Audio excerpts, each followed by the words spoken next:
আজকে সভার সভাপতি মহাশয় এবং এই রেডিয়ান্স কোচিং সেন্টারের সদ্য শিক্ষক মণ্ডলী, আমাদের এই লোহাপুর এলাকার স্বনামধন্য একজন শিক্ষক মোহাম্মদ বরকত আলী মহাশয় এবং আমার সামনে উপবিষ্ট স্নেহের ছাত্রছাত্রীবৃন্দ, আজকের দিনটা আমরা যে উদযাপন করছি, কেন করছি, কি উদ্দেশ্য নিয়ে করছি, সেটা আমাদের সকলেরই জানা আছে। কারণ এই দিনটা প্রতি বছরই আমাদের সামনে আসে আর আমরা এই দিনটাকে সুন্দরভাবে উদযাপন করে থাকি। আজকের দিনে প্রিয় ছাত্রছাত্রীরা তাদের শ্রদ্ধেয় শিক্ষক শিক্ষিকাদের সম্মান জানিয়ে সেই শিক্ষকদের তরফ থেকে একটা আশীর্বাদ কামনা করে থাকে। তো এই শিক্ষক দিবস আমরা 5ই সেপ্টেম্বর পালন করছি। এটা আমাদের ভারতবর্ষে আজকের দিনে কোনায় কোনায় পালিত হচ্ছে।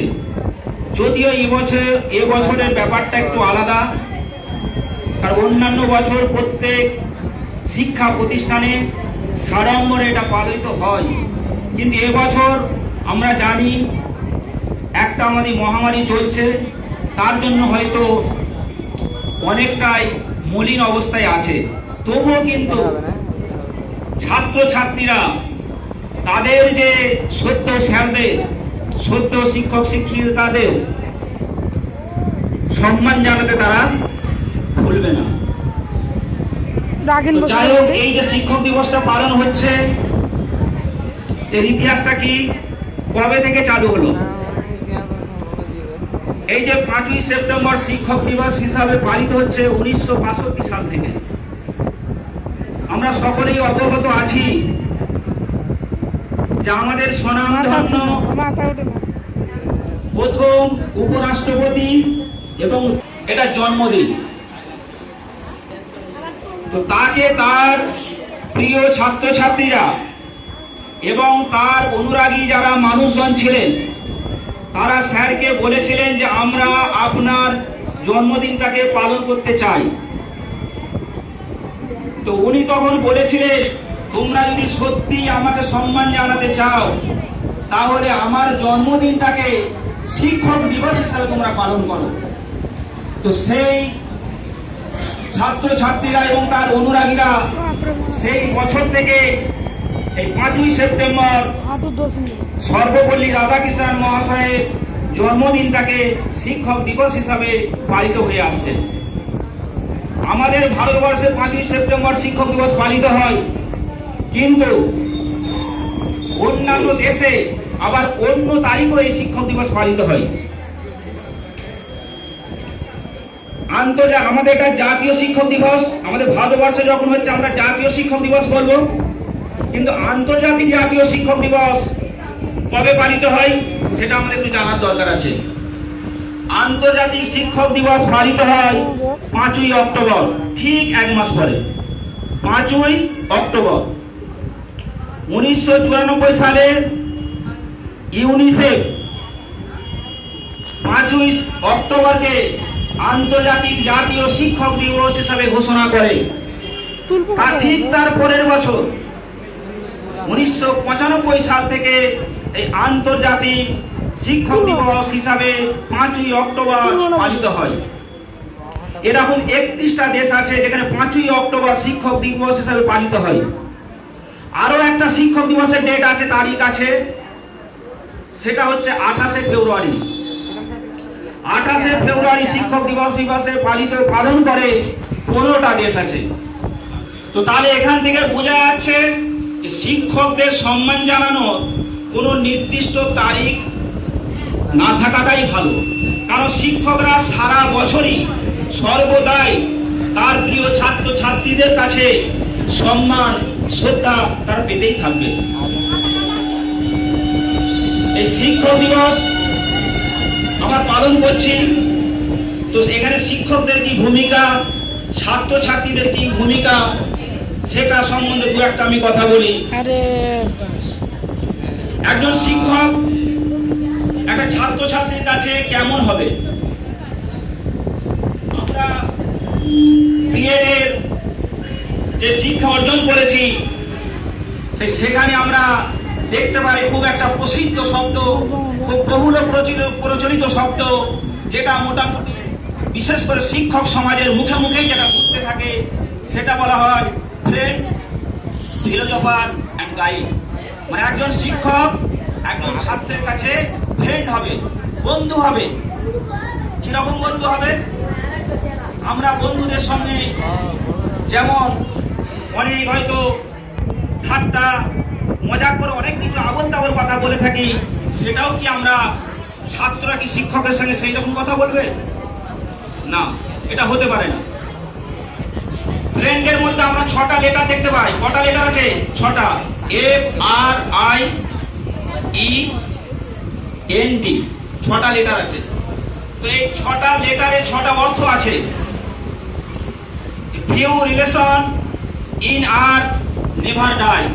F for few, R for relation, I for in, E for earth, N for never, D for die. মানে কিছু এমন সম্পর্ক আছে যে সম্পর্কটা পৃথিবীতে কোনোদিনই মরবে না, কোনোদিনই শেষ হবে না, কোনোদিনই শেষ হবে না। অর্থাৎ ছাত্র এবং শিক্ষকের সম্পর্কটা যতদিন বেঁচে থাকবো ততদিন থাকবে। কারণ একটা ছাত্রের সঙ্গে একটা শিক্ষকের কোনো রক্তের সম্পর্ক থাকে না, কোনো আত্মীয়তার সম্পর্ক থাকে না, তবুও কিন্তু এমন একটা সম্পর্ক থাকে। একজন শিক্ষক যদি একটা বাজারে ঘুরে বা কোনো একটা বিদেশেও যদি চলে যায়, আর তার ছাত্র যদি সেখানে থাকে, সেই যদি প্রকৃত ছাত্র হয়ে থাকে, সেই ছাত্র শিক্ষককে অম্লান বদনে শ্রদ্ধা করার জন্য তার যতটা বিনম্রতা আছে, যতটা নত হওয়ার আছে, সে কিন্তু সেটা প্রকাশ করে থাকে। সেই জন্য শিক্ষকের মর্যাদা, শিক্ষকের মান অনেক অনেক বেশি। একজন বড় IPS অফিসার হয়েছে, IAS অফিসার হয়েছে, বড় ডাক্তার হয়েছে, ইঞ্জিনিয়ার হয়েছে, কিন্তু সেটা শিক্ষক একটা প্রাইমারি শিক্ষকের কাছে সে অ আ ক খ ABCD শিখেছে। সে যদি প্রকৃত ছাত্র হয়ে থাকে, সে ওই অ আ ক খ যে শিক্ষকের কাছে শিখেছে, সে পৃথিবীর যেখানেই দেখুক না কেন, যেখানেই দেখুক না কেন, সেখানে কিন্তু তাকে সম্মান অতি অবশ্যই সে জানিয়ে থাকে। এখানে একটা ঘটনা শুনছিলাম, আমি ঠিক নামটা একটু মানে অস্পষ্টভাবে মনে আছে, রজল সাহেব বলে রজল সাহেব, ওনার কথা শুনছিলাম একদিন, কার মুখে শুনছি বাজারে বসে বসে। তো উনি একটা স্কুলে আশপাশে সম্ভবত কয়টা স্কুলে চাকরি করতেন, ওইটা স্কুলে চাকরি করতেন। তো উনি একদিন মাঠ থেকে মানে ধান নিয়ে গরুর গাড়ি বোঝাই করে আসছে। তো মোড়ে এখন ওনার একটা ছাত্র বিরাট একটা অফিসার হয়েছে, মানে মাস্টার মশাই ছাত্রকে ভুলে গেছে, কিন্তু ছাত্র তখন ওই মোড়ে বাস ধরার জন্য দাঁড়িয়েছিল। যখন উনি দেখলেন যে আমার মাস্টার মশাই, উনি সঙ্গে সঙ্গে গিয়ে ওনার কাছে মানে নতমস্তক ওনাকে সম্মান জানালেন। মাস্টার চিনতে পারছে না, কিন্তু উনি পরিচয় দিচ্ছে যে আমি আপনার অমুক ছাত্র। তাহলে এখান থেকে কি বোঝা যাচ্ছে? এগুলো বাস্তবে যে যারা সত্যিকারের ছাত্র হবে, যত বড়ই হোক না কেন, তারা তার শিক্ষকের সম্মান অবশ্যই তারা দিয়ে যাবে। আরো একটা কথা বলি, ফ্রেন্ড। এই যে আমরা ধরো ফ্রেন্ড বা বন্ধুর কাছে যদি কোনো কথাবার্তা বলতে চাই, আমাদের কাছে কোনো রকম কুণ্ঠা থাকে না, কোনো রকম সংকোচবোধ থাকে না, যে কথাটা বলবো কি বলবো না, মন খুলে মন পরিষ্কার করে আমরা নিজেদের বন্ধুর কাছে সমস্ত রকম মন উজাড় করে কথা বলে দিতে পারি না? তাই তো বন্ধুদের কাছে বলি। কিন্তু একজন মাস্টার মশাইয়ের কাছে কি বলতে পারবো? ফ্রেন্ড, হ্যাঁ বলতে পারবো। কোন বিষয়ে বলতে পারবে? তোমার কোন শিক্ষার ব্যাপারে তোমার কোথায় অসুবিধা হচ্ছে, তুমি ঠিক বুঝতে পারছো না, মাস্টারকে তুমি ভয় করবে না, মাস্টারকে তুমি পুলিশ দারোগা মনে করবে না, মাস্টারকে তখন তুমি বন্ধুর মতো মনে করবে যে আমার যত প্রশ্ন আছে মনে, আমি উজাড় করে মাস্টারের কাছে প্রশ্ন করব, যাতে আমার বিষয়টা আমার কাছে পরিষ্কার হয়ে যায়, জলের মতো ঝকঝকে হয়ে যায়, পরিষ্কার হয়ে যায়। এটাই হলো ফ্রেন্ডের অর্থ। আমি মনে করি এটা আমার ব্যক্তিগত চিন্তা ভাবনা বা বই প্রকাশ, সেটাই আমি বললাম তোমাদের সামনে। আর কি একটা আছে প্রেম ফিলোজফার। ফিলোজফার একটা বাংলা অর্থ দার্শনিক হয়, আবার ফিলোজফারের একটা অর্থ হয় জ্ঞান প্রেমিক। ফিলোজফারের আর একটা অর্থ হয় জ্ঞান প্রেমিক, আবার একটা অর্থ হয় তত্ত্ববিদ। তত্ত্ববিদ তো একজন মাস্টার মশাই একটা গুণ থাকতে হবে কি, সে জ্ঞানের হচ্ছে কি প্রেমিক হবে। সে সবসময় জ্ঞান অন্বেষণ করার জন্য, জ্ঞানকে পাওয়ার জন্য সবসময় উদ্গ্রীব থাকবে, ব্যস্ত থাকবে, এবং তার জ্ঞানটাকে ছাত্র ছাত্রীদের কাছে বিলিয়ে দেওয়ার জন্য তারা উদ্গ্রীব থাকবে। কারণ একজন ভালো শিক্ষকের অনেক গুণ থাকে, তার মধ্যে একটা গুণ হচ্ছে স্টুডিয়াস। তাকে পড়াশোনা করতে হবে, তাকে পড়ুয়া হতে হবে, ছাত্রদের থেকে অনেক বেশি তাকে পড়াশোনা করতে হবে। তবেই সে ছাত্র তাকে যেরকমই প্রশ্ন করুক না কেন, তাকে সেই উত্তরটা সঠিকভাবে দিতে পারবে। ওই জন্য ফিলোজফার হতে হবে, তাকে জ্ঞান প্রেমিক হতে হবে, জ্ঞানের অন্বেষণকারী তাকে হতে হবে। আর গাইড অর্থটা কি? গাইড মানে পথ প্রদর্শক। গাইড বলতে কি দেখা যায় আমাদের আজ বর্তমান শিক্ষা ব্যবস্থা এটা বলতে যাচ্ছে, শিক্ষক হবে সহায়ক, শিক্ষক হবে সাহায্যকারী। কোন একটা বিষয় ছাত্র একটা গ্রুপ করে, একটা দল করে, তারা একটা বিষয়ের উপরে তারা চিন্তা ভাবনা করবে, তার মধ্যে কি তথ্য আছে, নতুন কিছু জিনিস আবিষ্কার করার তারা চেষ্টা করবে, ক্রিয়েটিভিটা সৃজনশীলতা তাদের মধ্যে থাকবে। তারা সেখানে চেষ্টা চালাবে যে এই বিষয়টা থেকে আমি কি গুণার্থ কি নিগুণ অর্থটা আমি বার করতে পারি। সেখানে মাস্টার মশাই কি করবে, একটু গাইড দিবে, আশপাশে ঘুরবে, এবং যদি কোন রকমের কিছু অসুবিধা হয় সেই সামান্যতম জিনিসগুলো তাকে একটু আধটু করে ধরিয়ে দিবে, একটু করে সংকেত দিবে, একটু করে হিন্ট দিবে। তাহলেই সে কি হবে, আসল রহস্যটা ছাত্রছাত্রীরা খুঁজে পাওয়ার জন্য তারা কি অনেকটাই পথটা তার কাছে প্রশস্ত হয়ে যাবে। এই যে হলো গাইডের অর্থ। আর একটা গাইডের অর্থ হতে পারে, সেটা হচ্ছে কি একজন মাস্টার মশাই একটা ছাত্র ছাত্রীর কাছে, শুধু ছাত্র ছাত্রী কেন, পুরো সমাজের কাছে একটা মডেল হবে। কারণ তার চাল, কারণ যে পথে চললে মাস্টার মশাই যে পথে চলবে তার মধ্যে শান্তি থাকবে, তার মধ্যে সততা থাকবে, তার মধ্যে ভালো জিনিস লুকিয়ে থাকবে, আর ছাত্র ছাত্রীরা তাকেই অনুসরণ করে চলবে। এটাও হচ্ছে তার সময় জীবনে, তার বাস্তব জীবনে, তার পাঠ্য জীবনে চলার জন্য একজন মাস্টার মশাই গাইড হবে। কারণ মাস্টারকে ফলো করে, মাস্টারকে অনুসরণ করে সেই ছাত্র ছাত্রী তার জীবনটাকে পরিচালনা করার চেষ্টা করবে। তো যাই এই বিষয়টা গেল। আর একটা বিষয় বলি, তোমাদের জীবনে সফল হতে গেলে, প্রত্যেক সফল হতে গেলে আমাদের কিছু করণীয় আছে, অনেক আছে। আমি দু একটা কথা বলবো। ছাত্র ছাত্রীদের মধ্যে একটা জিনিস থাকতে হবে, জেদ, যে আমি এটা পারবোই, আমি এটা করবোই, সবাই পারে আমি কেন পারবো না। এই প্রশ্নটা নিজের কাছে সবসময় রাখতে হবে। সবাই ভালো রেজাল্ট করতে পারছে, আমি কেন পারবো না। যে মনের প্রচেষ্টা, মনের ইচ্ছাটা প্রবল রাখতে হবে, তাহলে কিন্তু সে অনেক কিছুই করতে পারবে। তো অনেক বড় বড় একজন রাষ্ট্রপতি, একজন প্রধানমন্ত্রীর কথা বলি, তোমরা নিশ্চয়ই নাম শুনেছো, নরেন্দ্র দামোদর। না, ওই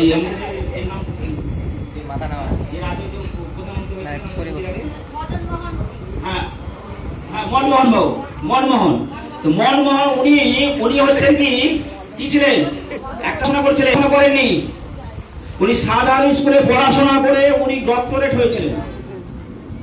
তারপরে কি হয়েছিলেন, উনি আরবিআই গভর্নর হয়েছিলেন, তারপরে প্রধানমন্ত্রী হলেন। একটা সাধারণ ঘরের ছেলে কত বড় জায়গায় পৌঁছাতে পারলেন। তারপরে এপিজে আব্দুল কালাম কার ছেলে ছিলেন, একজন মাঝির ছেলে ছিলেন। তিনি একজন বড় সায়েন্টিস্ট, তিনি একজন রাষ্ট্রপতি হয়েছিলেন। অতএব আমরা সাধারণ ঘরে জন্মগ্রহণ করে যে আমরা কিছু হতে পারবো না, এই হীনমন্যতায় ভুগলে হবে না। কি করতে হবে, আমাদের প্রচেষ্টাটা রাখতে হবে, আমরাও অনেক কিছু হতে পারি, আমরাও অনেক কিছু করতে পারি। এই চিন্তা ভাবনাটা আমাদের মধ্যে রাখতে হবে। তাহলে জেদ তোমাদের মধ্যে রাখতে হবে। ও ফার্স্ট হচ্ছে, ও এত কিছু অঙ্ক ভালোভাবে করতে পারছে, ইংরাজি গুলো ভালোভাবে করতে পারছে, আমি কেন পারি না। এই জেদটা রাখতে হবে।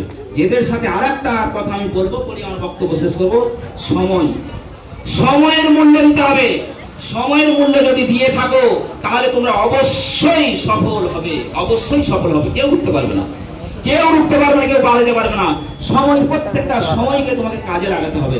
অমনি বলা হয় টাইম ইজ প্রেশাস থিংস, সময় হচ্ছে খুবই মূল্যবান জিনিস। আরো একটা কথা বলছে time and time wait for none. Time মানে সময়, আর টাইম মানে জোয়ার। সময় আর জোয়ার কারো জন্য অপেক্ষা করে না, ঠিক সময় হয়ে যাবে। অতএব আজ 2020 সালে 5ই সেপ্টেম্বরে সকাল 6টা আমরা যদি সারা পৃথিবীর ধন সম্পদ বিলিয়ে দিই, ফিরিয়ে আনতে পারবো? ফিরিয়ে আনতে পারবো? পারবো না। তাই সময়টাকে আমাদের কি করতে হবে? মূল্য দিতে হবে, সময়ের মূল্য আমাদের দিতে হবে। এপিজে আব্দুল কালাম বলেছিলেন, সময় আর জীবন সবচেয়ে বড় শিক্ষক। শিক্ষক দিবসের জন্য যেন বলছি, সময় আর জীবন সবচেয়ে বড় শিক্ষক। সময় শিখায় জীবনের মূল্য দিতে, আর জীবন শিখায় সময়কে সঠিকভাবে ব্যবহার করতে। এপিজে আব্দুল কালাম বলেছেন সময় এবং জীবন সবচেয়ে বড় শিক্ষক। আবার এপিজে আব্দুল কালামের বাবা উনি ওনার ছেলেকে বলেছিলেন, অর্থাৎ এপিজে আব্দুল কালামকে লক্ষ্য করে বলেছিলেন, কি বলেছিলেন? যে বাবা, প্রত্যেকটা জীবন হচ্ছে কতগুলি মুহূর্তের সমষ্টি। জীবনটা কি? কতগুলি মুহূর্তের সমষ্টি। একটা মুহূর্ত তুমি নষ্ট করবে না। যদি মুহূর্ত নষ্ট করো তাহলে তোমাকে স্রষ্টার কাছে তার জবাবদিহি করতে হবে। কথা বুঝতে পারলে? আবার বলছি, ওর বাবা বলল কি, যে জীবন হলো কয়েকটি মুহূর্তের সমষ্টি।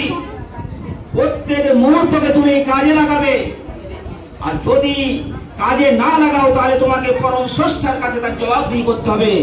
লাইক ফাদার লাইক সন, যেমন বাপ তেমন পুত্র। তাই তো সেই জন্য বাবার কথাটাকে তিনি অক্ষরে অক্ষরে পালন করেছিলেন বলে তিনি আজ ভারতবর্ষের মুখে সবচেয়ে বড় রাষ্ট্রপতি আমার মতে। কারণ পৃথিবীতে এমন কোন রাষ্ট্রপতি, পৃথিবী বলবো না, ভারতবর্ষের মধ্যে উনি যখন মারা যান, যেভাবে ওনাকে শ্রদ্ধা জানানো হয়েছিল ভারতবর্ষের মধ্যে, আমার মনে হয় কোন রাষ্ট্রপতিকে অত সম্মান জানানো হয়নি। তো যাই হোক, তাহলে আমরা নিশ্চয় সময়কে গুরুত্ব দেব এবং মনের মধ্যে একটা জেদ রাখবো যে আমি হব। টার্গেট, নিজের লক্ষ্যটাকে খুব ভালো করে রাখতে হবে যে আমি হব ওরকম। দেখবে অবশ্যই হতে পারবে, অবশ্যই হতে পারবে। কিন্তু বৈদ্যুতিক বাল্ব যদি আমরা ফেল করে কোন একটা বিষয় বারবার প্রচেষ্টা করে যদি আমরা ব্যর্থ হয়, ব্যর্থ ইংরাজি ফেল বলা হয়। ফেলে কটা লেটার আছে?